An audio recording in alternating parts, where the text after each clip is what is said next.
Uish, kat mana dia? Cik apa bang? Abang nampak tak apa isteri saya tinggi-tinggi ni? Dah setengah jam dah saya tak jumpa dia. Abang dah tengok kat sana? Bi, sayang. Saya nak panggil isteri abang apa? Akak lah. Okey. Awak jangan nak panggil Bi. Lawa lah bang. Nampak macam kayu kan? Oh, bukan kayu ke? Fiber kayu.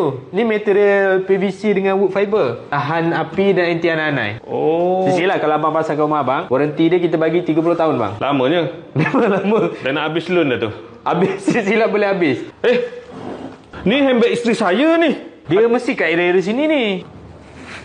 Ada nampak isteri Lah pintu dia ke ni? Lah siap ada office lagi dalam tu. Ada office belakang ni. Abang mesti ada barang-barang yang abang tak nak isteri abang tahu kan? Ya. Saya kalau boleh lah kan. Boleh nak bagi ruang tu tersembunyi lah. Jadi kalau orang datang dia tak tahu saya ada dalam tu. Tapi saya ada. So, Boleh bang, boleh. So kira macam orang ingatkan dinding tapi rupanya ruang tersembunyi. Boleh simpan barang-barang bernilai. Bang, bini hilang, budak tu hilang. Mana? Kenapa tempat ni? Kejap. Kenapa suara dia dalam ni? Oh, sorry.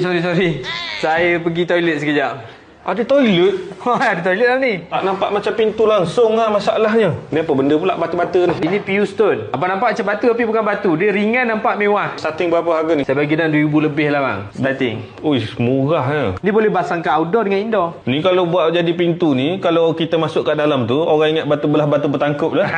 Dah macam makan orang lah. Betul. Lepas tu mana bini abang? Sedih saya, mana isteri saya?